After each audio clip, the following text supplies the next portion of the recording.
Recording in progress. So we're starting chapter 2, market research. When we talk about market research, it involves gathering, presenting, and analyzing information about the marketing and consumption of goods and services. So we need to buy, we need to sell. For us to be able to sell, we need to understand the market itself. And how are we going to be able to understand the market? We need to gather information. That is why market research is important.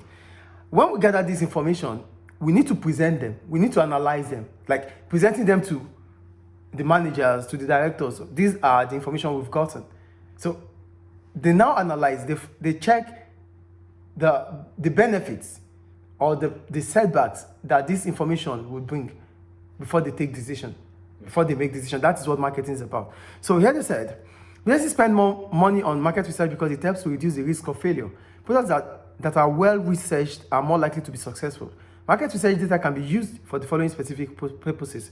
So businesses will spend money on market research because they don't want to lose at the end of it all. When you have knowledge about the market, that is when you can provide goods or services or produce goods that the market wants. If you are unable to provide or produce goods and services that the market wants, who is going to buy from you? So it's better you invest more in market research so that you can understand the nitty-gritty of the market. So the purpose of market research, one, to identify and anticipate customer needs and wants.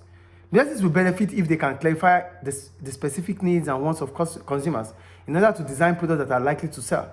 They need to identify as precisely as possible the product features that people desire. For example, a car manufacturer will need to find out which product features are important to potential customers. Examples include, so the first point why we need market research is to identify and anticipate the needs and wants of customers. Because it is when we understand their needs that we'll be able to produce what they want. If we are unable to identify it, how are they going to be able to buy? So if you are able to identify the needs and wants of customers, you'll be able to produce a product design that suits their needs, and that attracts them to come and buy. Yes. So types of things that will be included is to understand the body design and style, the color customers want, the interior designs and style that customers will want, the economy. When we talk about the economy, the situation, how is the level of income? Do they have the money to buy or they don't have? How is the economy situation right now? Is that prices? Yeah, it could be. No, it's not really price. It's about, when we talk about economy, basically we're talking about everything that surrounds the situation. Income, mostly income. Income. Oh. Then ease of maintenance. How are they going to be able to maintain this product after buying? So does it have a second-hand value or not? How long it will last? Is it durable or not? The performance, is it acceleration or it's top speed? So whatever you're buying, does it give you a quick response or not? These are things that customers want to know. And you have to identify these things for you to have a competitive edge over your competitors. Yes. That's the first. So the data that market researchers gather need to be as comprehensive as possible so that all the needs and wants are identified. This data will be qualitative. This is explained later in the chapter. So we need qualitative data because it's about the opinion of customers. They are all opinions, so it needs information, ideas. So quantify likely demand. It is important to find out how much a product a business might expect to sell in the market. This data will be quantitative. This is discussed later too. One reason for this is to help determine whether or not a particular product is going to be commercially viable.